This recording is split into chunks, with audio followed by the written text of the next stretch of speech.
yɛde ni ekokopie mu ɛwɔ Western region ye youth a wɔn ɛwɔ efie kuma ɛwɔ efia Kesimintin municipality a yɛtwa ne tia ɛfrɛ no Ekma ene de ye confrontation bi ɛkɔ ɛwɔ Mmerantewa youth no ntem match sɛ mene wo ɛkasa yi ɛde adane sekantwe ni mu yɛhwiego ama baakumpo atwa nananom ɛwɔ ensiedo na ensem yi akopie mu ɛwɔ Takrade Central Divisional Police Command for any matters woman investigate the after the murder of Emmanuel Ato Simpson who just say who free a wounded knife he got wounded with a knife na knife no sisi amene wo kase de se kan no obi ase enye wo no na ede eba ntokwa no ase anase won obi a engine to mu se wonom na twen sa ase kan no na ebusuafo se de eba ya ema ase kan twen yi eba mu no kame ho na yombunra ensem no emu abranti a ne din Ede Francis Eson or ye 19-year-old resident just watena empotemo honom achi ye pa na wote wonom no da anadubi na chese wo hu se emamua dede ewoni fichire ne wote kasa ne dede nyomo bo ade asa nipa wo se ade asa de yinim se obia edwen ne ho wo pani bag wo pana sundue na wode ada nenso so sa bre no de mrantewa ne mabunu ebi na chese wo mo ejina ne fichire ne enum a wo mo ebo ne dede a wo mo na chese cigarette yi bi anase wi yi bi nso no eka wo mo a chese wo mo no ntime chese wusie ne de epie edi efri abonten ho ewura ne dem ho no na chese ma wo pie ekọ abonten ekọ confront wo mo na enumu no chese dey wo so say chese okoya wo koshin wo mo esem wo mo enjai dede na wo mo no ni ebi mu so yi na wo mo ehye no ni mfichi no na eno na de ntokwa kasa by within and I said during the fight no emu no ato Samson Emmanuel yi oto nananom ewo ensiedo na sekan a nipa no twen ede ewo no ensem kokopie mu ewo Takrade Central Divisional Police Commander for no enim no just sekan mmemua no with omo ano wo mo ewo ho no mo di saa dede no ne bi ni oma na wo mo di yedede no ene Francis Eson no obia ese enye wo no ene de sekan no ebebe pie mu ewo entokwa no ase anase obia ase enye ono ene twen sekan na chese eye mystery knife ena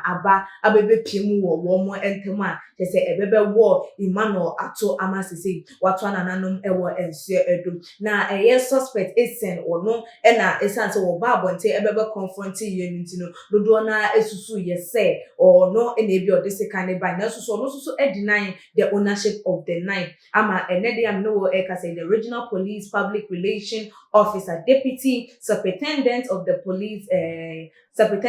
police Olivia Rabna Eduku na wono susu ede nsem bi abetu edwa wo twemu ese wo twetwen enwone Francis Eson twetwen enkomo no Francis echiremu a na chese bra na wo efie no ne nkrofo na se otidede ewo ne mpoma achi ena wono susu de na adwen se wone wo mo ebe kasa ede afon nanso wonim de ba ya sekantwe den ebe mu ema Emmanuel Ato eto nananom ewo ensie edum na according to DSP Rabna Adikunu Chema yenua bema Emmanuel Ato awato nananom ewo ensie edum no bra sekan no wo no na say he was stabbed with the knife no wo mo rashe no ede no ko the near clinic wo honom na so wo mo to eja ese achese wo wukrampo ansana wono omude no eba bepie mu ewo ehonum enti sese DSP enchiemu a wode to eja na chese Francis Eson deny the fact to say or no the etwen sekan no na ebi mu nso no mamu ana na wo mo dede sabre no ewo Francis ne dan achi eno nti no ma wo confront wo mo ekan no wo mo kasa ye dan ntokwa no wo mo nso no deny say wo mo eni baby a sekan no efri de eba ya sese wo mo hwehwe na se hwehwe mu ekoso ewo akosufo no akache de efa ekwan a sekan no efa so ebebe pie mu ewo mmantewa no entem etimi enya we otimi ekowo Emmanuel Ato Simpson enede wonka atiasefo ehu ebimu na ensem no sesi amene worka say epende ewo police custody eno amadodo na ensuso akasa de afa ehu esanse dodo na susu say Francis na wono yefa sobo no embo because ebia na eyebufu ene didi na ekono nunti ene man no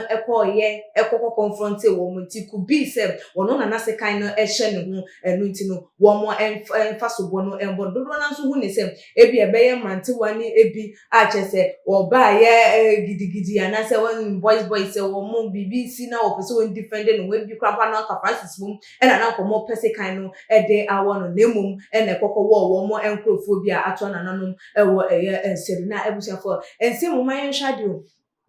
dane da emrante wa wo mo asisuo obehu wo mo na enye de wo mo friend Jack Knife bi ehye wo mo ehu ene obehu no ntokwa wo mo ankasa wo mo ntem obehu na ba kwa atwese kan ene na wo de threaten ne yonko na ba kwa ayese na wo de threaten ne yonko debio sa esu ene eban anajo around 10:30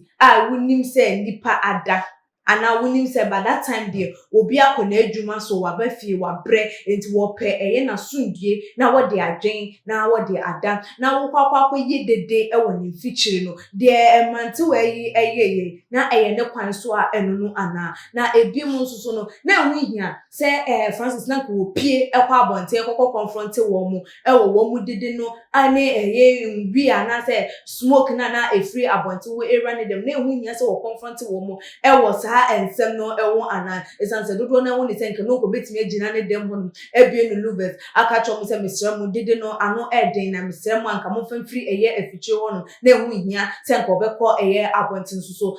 no nti no kwa wokọ abonten ene confrontational ekọ so eda ne entokwa no nti dodo na edosobo no ebo ne se wo no na edi ewu na so ebusuafo se de ensem no wo police fo aka cha wo mo edi hwehwemu egu akwamu no yenso so ni di ensem no echi na de befiri mu ababia no ye de beba ababa besom na chese ebusua ene de ensem abeto edwa eno no mystery knife awo obi akuna chese enye obi a na de saase kan no ekokopie mu ewo eho no makwakoye asempa